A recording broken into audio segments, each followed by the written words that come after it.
Odunayo Alade, the father of the 17-year-old Kehinde Alade, who was killed by a stray bullet in Ibadan, Oyo State, has broken his silence, explaining why he drove against traffic on the day of the fatal incident, speaking amidst tears and deep sorrow, but was caught in a moment of confusion and panic after an encounter with traffic officials, which spiraled out of control. "I was only trying to get my children to school," he said. "That morning, I needed to pump my tire at a nearby junction as the organizer finished, and as I'm leaving, I saw a car moving towards me. I did not know it was traffic officials," he said. Okay.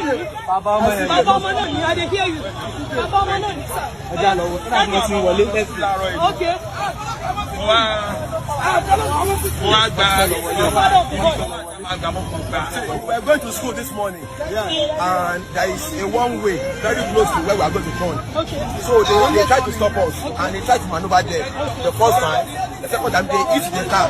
So when they later escaped their arrest, the next thing we heard was a gunshot. The car was gasping.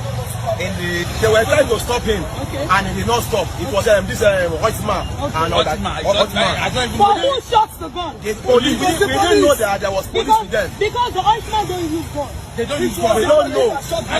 He shot the door. He passed through the bumper. We have the video. We have the picture. Thank you very much. According to him, the officials of the Oyo State Road Traffic Management Authority hit his car while attempting to stop him in a bid to avoid further confrontation or damage. He reversed and tried to escape, unaware he was being mistaken for a suspect. The grieving father said he had panicked, thinking he was being wrongly targeted and only wanted to get his children to school safely. But his worst fear became reality. Amid the chaos, a police officer reportedly fired a shot that struck Kehinde Alade, who was seated at the back seat of the car.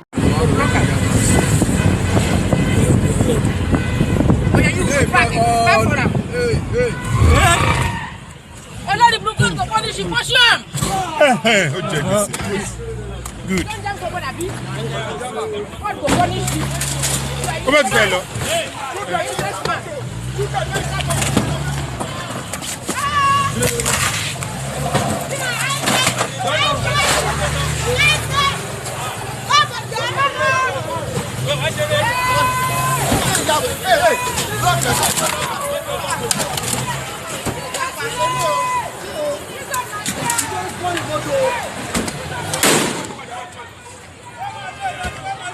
Come on, little Lord. Yeah.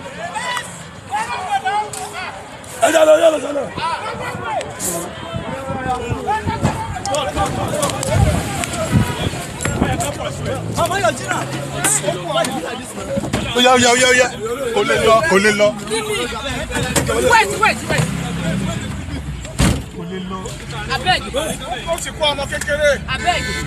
I beg, shift for me.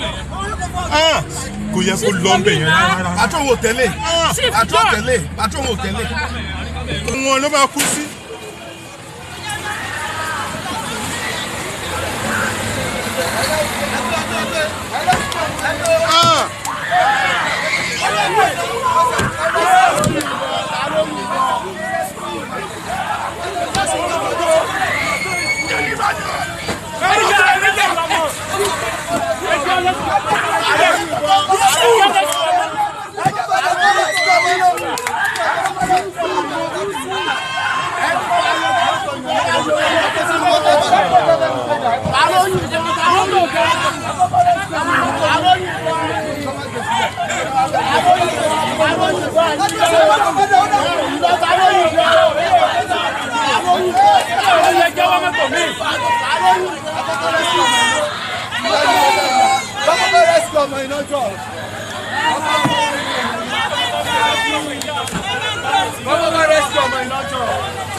Now in mourning, Alade, who has been raising his children alone since separating from their mother 7 years ago, says he's devastated and is calling for justice. Alade insisted he was never a suspect and had no idea why the officers reacted the way they did. However, the Inspector General of Police has since ordered a full investigation into the incident, and one officer has reportedly been taken into custody. While this revelation has called for deeper investigation and questioning, share your thoughts in the comment box section below, and keep watching NaijaNews TV for more news updates as this story develops.